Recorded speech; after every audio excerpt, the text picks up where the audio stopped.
Assalamualaikum warahmatullahi wabarakatuh. Perkenalkan, nama saya Muhammad Andrian, perwakilan dari kelompok 5. Pada kesempatan kali ini, kami akan membawakan materi tentang induksi matematika yang isinya apa itu induksi matematika, tentang konsep dasar matematika, pembuktian menggunakan induksi matematika, induksi matematika itu apakah termasuk dalam logika induktif atau penalaran induktif atau termasuk dalam penalaran deduktif. Nah, tanpa berlama-lama lagi, mari kita masuk ke materi yang pertama.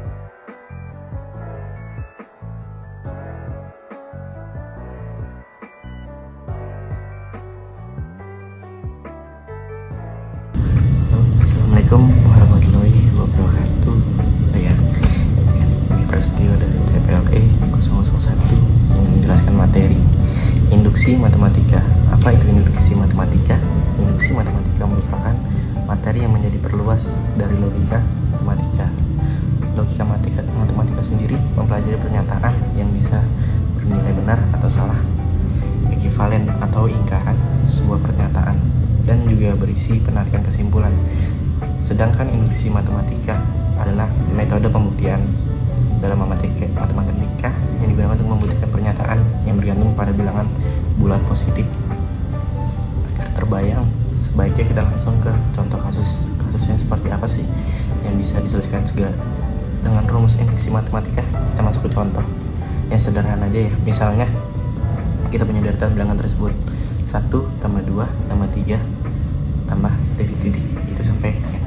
Langkah awal pembuktian untuk setiap bilangan asli adalah nilai n tertentu. Kita bisa mencari jumlah dari deretan bilangan di atas. Sebagai contoh, untuk n sama dengan 2, kita mendapatkan hasil demikian: 1 tambah 2 hasilnya itu 3. Ternyata untuk n sama dengan 2, kita mendapatkan bahwa jumlah deretannya adalah 3. Bagaimana dengan kalau seandainya n sama dengan 5? Kita hitung aja lagi. 1 tambah 2 tambah 3 tambah 4 tambah 5. Kita hitung semua, totalnya menjadi 15. Jumlahnya ada 15 kalau untuk n sama dengan 8. Sama aja sih caranya. 1 ditambah 2 tambah 3 tambah 4 tambah 5 tambah 6 tambah 7 tambah 8. Total jadi 36. Bahwa untuk n 8, jumlah deretan tersebut adalah 36. Mempermudah menghitung jumlah deretan tersebut untuk n bilangan asli berapapun, sudah ada rumusnya, jadi nggak perlu repot-repot memperjuangkan satu persatu seperti tadi, tapi tinggal kita masukkan nilai n dalam rumus tersebut. Bagaimana tuh rumusnya?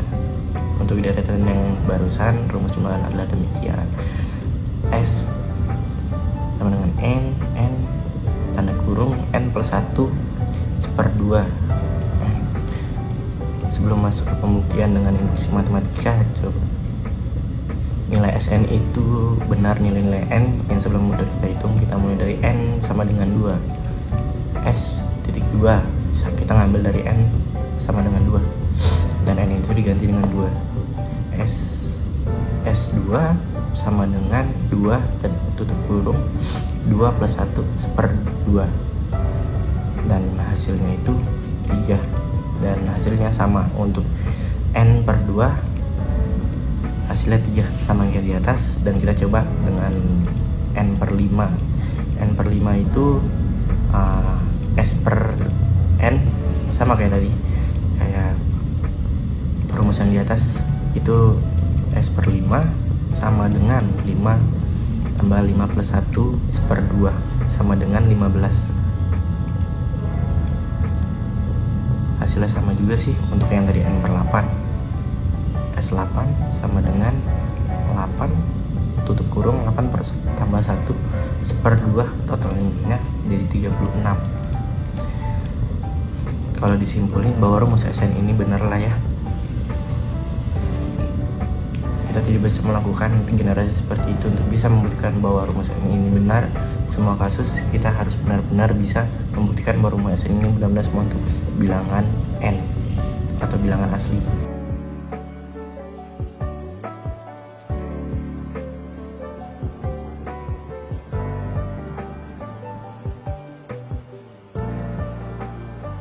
Assalamualaikum warahmatullahi wabarakatuh. Saya Lulu Romadoni dari kelompok 5 yang akan bermateri tentang induksi matematika. Di sini saya akan menjelaskan konsep dasar induksi matematika dan efek domino pada induksi matematika. Konsep dasar induksi matematika. Metode dalam induksi matematika ini terdiri dari dua langkah utama, yaitu langkah dasar atau base case dan langkah induksi atau inductive step. Langkah pertama yaitu langkah dasar atau base case. Langkah dasar adalah membuktikan bahwa pernyataan yang akan dibuktikan benar untuk kasus dasar atau bilangan bulat terkecil yang relevan. Biasanya, langkah dasar ini dilakukan untuk menggantikan bilangan bulat dalam pernyataan dengan bilangan bulat terkecil yang memenuhi syarat. Jika pernyataan terbukti benar untuk kasus dasar, langkah berikutnya adalah langkah induksi. Langkah induksi atau induksi step. Langkah induksi adalah langkah untuk membuktikan bahwa pernyataan yang akan dibuktikan benar untuk semua bilangan bulat yang lebih besar dari kasus dasar. Langkah ini terdiri dari dua tahap, yaitu langkah induksi awal dan langkah induksi lanjutan. Langkah induksi awal pada tahap ini, pernyataan diasumsikan benar untuk suatu bilangan bulat positif K. Artinya, diberikan pernyataan yang benar untuk K. Kita ingin membuktikan bahwa pernyataan tersebut juga benar untuk K plus 1. Langkah kedua, yaitu langkah induksi lanjutan. Pada tahap ini, dengan asumsi pernyataan benar untuk K, kita membuktikan bahwa juga benar untuk K plus 1. Langkah ini melibatkan penggunaan hipotesis induksi, yaitu asumsi bahwa pernyataan tersebut benar untuk suatu bilangan K. Dalam langkah induksi, ada beberapa strategi umum yang digunakan, seperti menggunakan notasi sigma untuk menggeneralisasi pernyataan yang akan dibuktikan, lalu untuk menunjukkan hubungan antara pernyataan yang akan dibuktikan untuk K dan K plus 1. Dan yang terakhir, bisa menggunakan asumsi atau hipotesis induksi secara tepat untuk mengarahkan bukti. Dengan langkah dasar dan langkah induksi yang valid, kita dapat menyimpulkan bahwa pernyataan tersebut benar untuk semua bilangan bulat positif yang relevan. Dan dengan menggunakan induksi matematika, kita membuktikan rumus SN sebelumnya tadi tanpa perlu menghitung satu persatu nilai SN seperti di awal tadi. Caranya simpel banget, kita cuma butuh melakukan dua langkah berikut ini. Yang pertama, buktikan bahwa rumus tersebut benar untuk nilai N dasar. Yang kedua, buktikan bahwa jika rumus tersebut benar untuk N sama dengan K, maka rumus tersebut benar untuk N sama dengan K plus 1. Tapi kenapa dua langkah tersebut bisa membuktikan SN benar untuk semua N bilangan asli? Jawabannya adalah karena adanya efek domino. Di sini saya akan menjelaskan tentang efek domino. Emangnya apa sih hubungan efek domino maksudnya apa sih hubungan antara domino ini dengan induksi matematika? Coba kita lihat kedua langkah tersebut satu persatu. Mulai dari langkah pertama. Langkah pertama, buktikan bahwa SN benar untuk N sama dengan 1. Langkah pertama ini gampang banget, tinggal kita masukin nilai N sama dengan 1 ke persamaan, terus kita hitung deretnya, selesai. Kesimpulannya adalah S1 benar atau SN benar untuk N sama dengan 1. Lalu lanjut ke langkah kedua. Langkah kedua, buktikan bahwa jika benar untuk N sama dengan K, maka benar juga untuk N sama dengan K plus 1. Ini bagian menariknya, karena pada langkah pertama kita sudah membuktikan bahwa SN benar untuk N sama dengan 1. Berarti dia benar juga untuk N sama dengan 2. Kalau SN 2 benar juga, berarti benar untuk N sama dengan 2. Maka SN benar juga untuk N sama dengan 3. Kalau SN benar untuk N sama dengan 3, maka SN benar juga untuk N sama dengan 4. Seterusnya sampai N tak terhingga. Jadi, kalau proses ini kita lanjutkan, kita akan mendapatkan kesimpulan bahwa Sn benar untuk semua n bilangan asli. Inilah sebabnya induksi matematika sering juga dikait-kaitkan dengan efek domino. Seperti efek domino, meskipun kita cuma menjatuhkan domino pertama, akibatnya seluruh domino tersebut akan jatuh secara bergantian. Terima kasih, saya Leonor Ramadhani dari kelompok 5.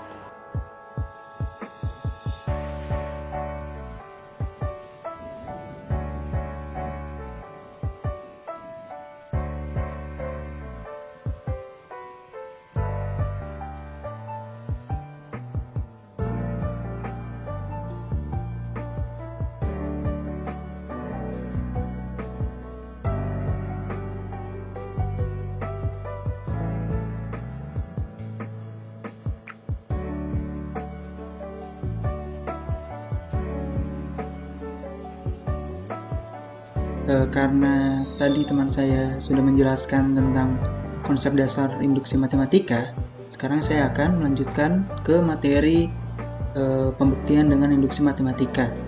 Bagaimana caranya? Kita langsung saja. Oke, di sini kita langsung saja.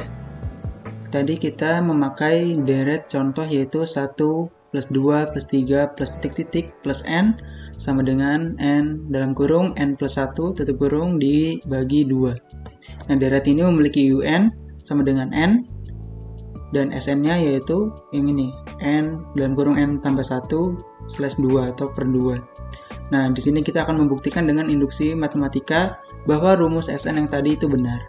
Langkah 1 atau langkah induksinya, kita akan membuktikan bahwa Sn benar untuk n1. N sama dengan 1. Nah, bagian ini gampang sekali karena kita tahu N-nya sama dengan 1, jumlahnya harus sama dengan 1. Berarti kalau S1 itu sama dengan 1, langkah 1-nya selesai. Kita lihat di sini ada ilustrasi yaitu S1 sama dengan N-nya tadi diganti 1 di sini. Jadi dalam kurung 1 tambah 1 bagi 2. Hasilnya itu 1. Nah, untuk membuktikan karena langkah 1 sudah selesai, kita lanjut ke langkah 2 untuk membuktikan bahwa jika Sn benar untuk n sama dengan k, maka Sn juga benar untuk n sama dengan k plus 1. Untuk bagian ini teknik membuktikannya dengan membuktikan bahwa persamaan di bawah ini, yaitu yang ini SK ditambah UK plus 1 sama dengan SK plus 1. Kalau persamaannya benar seperti ini, itu membuktikan bahwa SK-nya benar. Dan juga jika SK benar, maka SK plus 1 juga benar. Oke, jadi kalau kita masukkan nilai N sama dengan K dan N sama dengan K plus 1 pada rumus Sn tadi, kita akan mendapatkan di sini nilai N-nya N sama dengan K, jadi nilai Sn-nya SK sama dengan K dan kurung K plus 1 per 2. Untuk N sama dengan K plus 1-nya, jadi nilai Sn-nya SK plus 1 sama dengan K plus 1 dalam kurung K plus 2 dibagi 2. Kalau begitu kita akan buktikan dengan cara yang tadi, yaitu SK ditambah UK plus 1 sama dengan K dalam kurung K plus 1 bagi 2 ditambah K plus 1. Bagian K plus 1-nya kita buat kotakin, kemudian kita keluarkan atau menggunakan hukum distributif, yaitu yang ini K dalam kurung K plus 1 per 2 ditambah K plus 1, itu kita kotakin, jadi akan kita dapatkan yaitu sama dengan K plus 1 dikali K dalam kurung K per 2 tambah 2 per 2. Nah, jika dikalikan maka hasilnya akan menjadi dalam kurung K plus 1 dikali K plus 2 per 2. Jadi di sini rumusnya sama. Ya, jadi ternyata hasilnya sama persis, yaitu SK plus 1 seperti yang kita hitung di tabel caranya.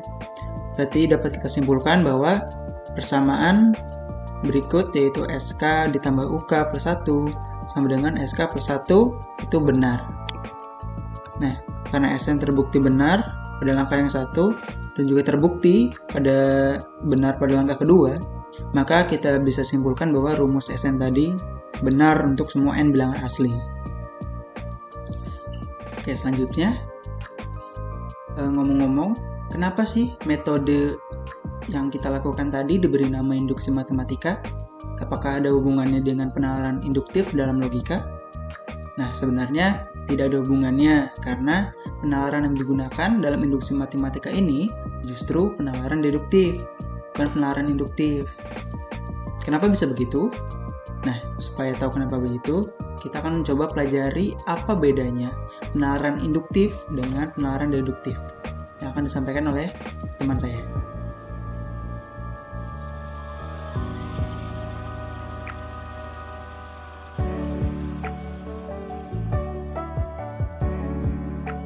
Assalamualaikum warahmatullahi wabarakatuh. Perkenalkan, nama saya Teh Ayu Tamayu dari kelompok 6 yang menjelaskan tentang materi induksi, yaitu bagian penalaran induktif. Penalaran induktif yang benar itu tidak ada hubungannya sama sekali dengan induksi matematika. Sederhananya, gambaran induksi mengambil kesimpulan dari premis-premis umum, pengganti data foto, dan kemudian mengambil kesimpulan yang bersifat spesifik hipotesis.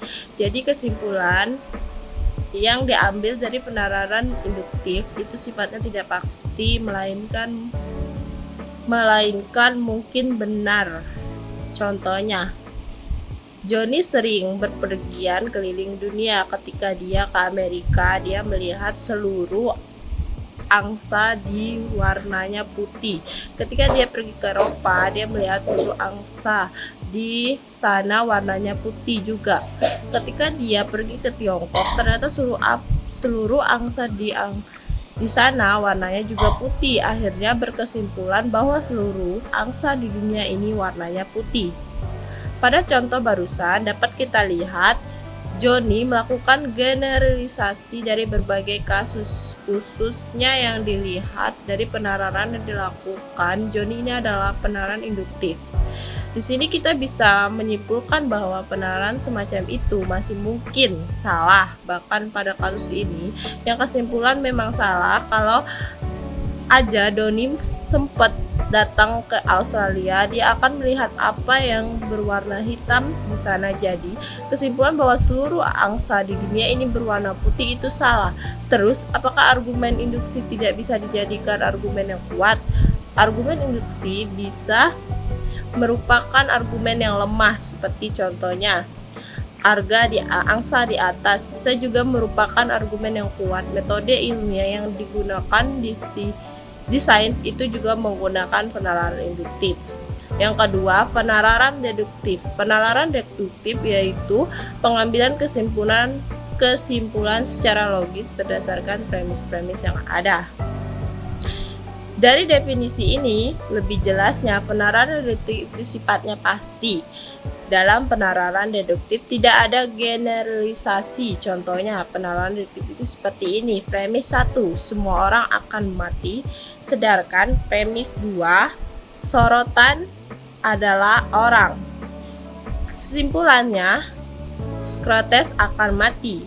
Contohnya, di atas adalah contoh klasik penalaran deduktif. Jadi kalau premis 1 dan premis 2 itu benar, maka kesimpulan juga sudah pasti benar juga.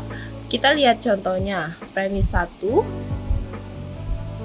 semua bebek kakinya 3. Premis 2, Donald adalah bebek. Kesimpulannya, Donald 3. Nah, ini kayaknya ada yang salah nih. Kok Donald kakinya 3 bukannya 2? Apakah kesimpulan dia itu benar? Gara-gara premis salah, kesimpulan salah juga. Tapi penalaran di atas itu adalah penalaran secara deduktif.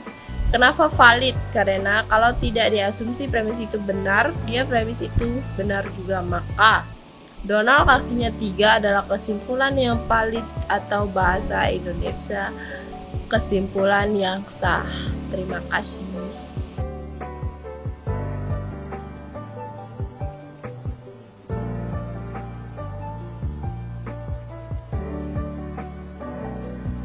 Baik, nama saya Ali Nurdin.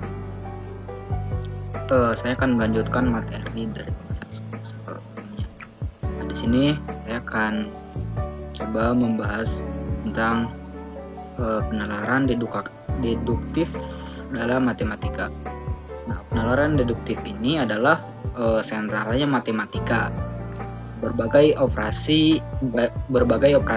yang kita lakukan di matematika itu dasarnya adalah penalaran deduktif ini.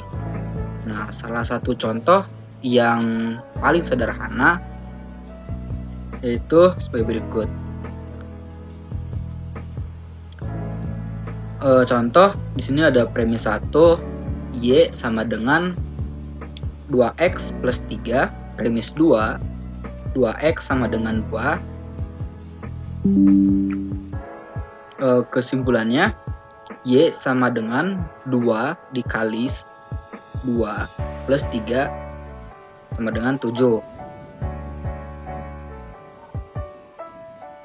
Nah, jadi kalau kita berasumsi bahwa premis yang pertama atau premis pertama itu Y sama dengan 2x plus 3 dan premis kedua sama dengan Y sama dengan 2, maka kesimpulan bahwa Y sama dengan 7 juga merupakan kesimpulan yang valid atau kesimpulan yang benar.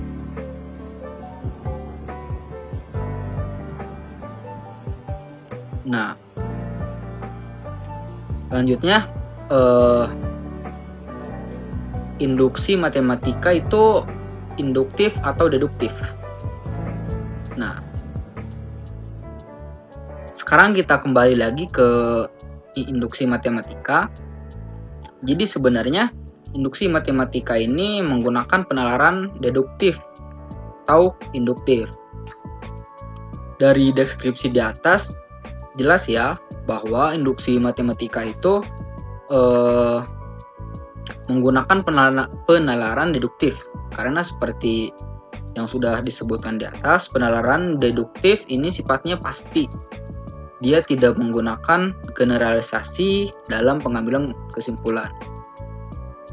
Nah, ketika kita menyimpulkan bahwa rumus SN itu berlaku untuk semua nilai bilangan asli, kesimpulan itu diambil bukan dengan mengambil example beberapa nilai N saja. Nah, kesimpulan itu diambil benar-benar dengan melakukan uji secara deduktif kepada seluruh nilai N yang berada dalam ruang lingkup rumus SN tersebut. Nah, mungkin itu saja yang bisa saya sampaikan. Mohon maaf bila ada kesalahan. Mohon maaf. Saya serahkan ke moderator.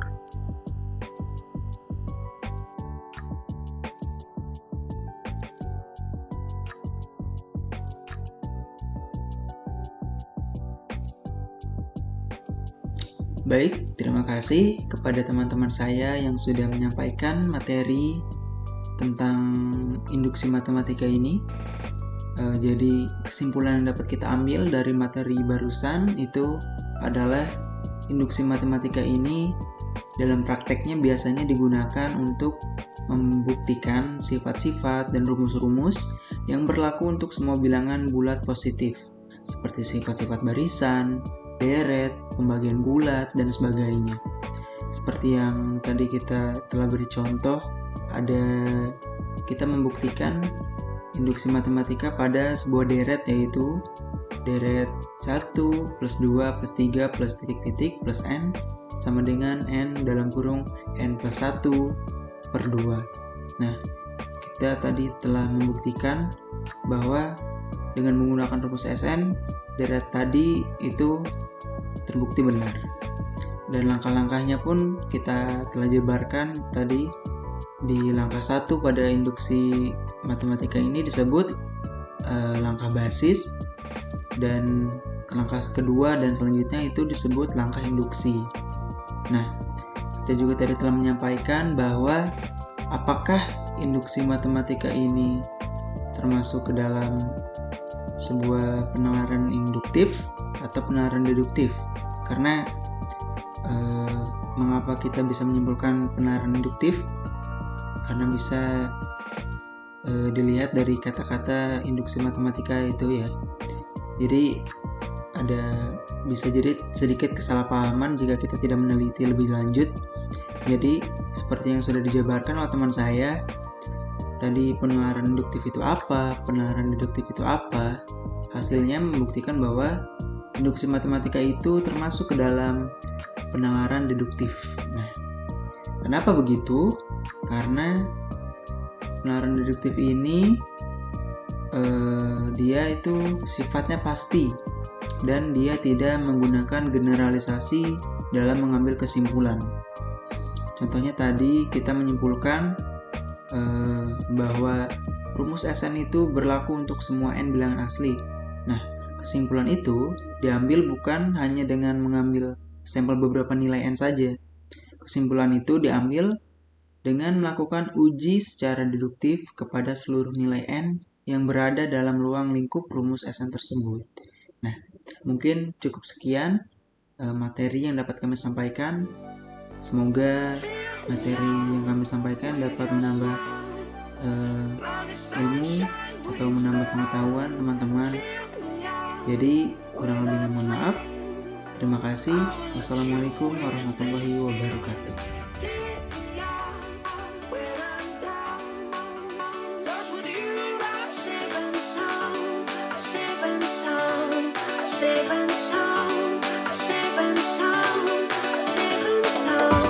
Saving sound.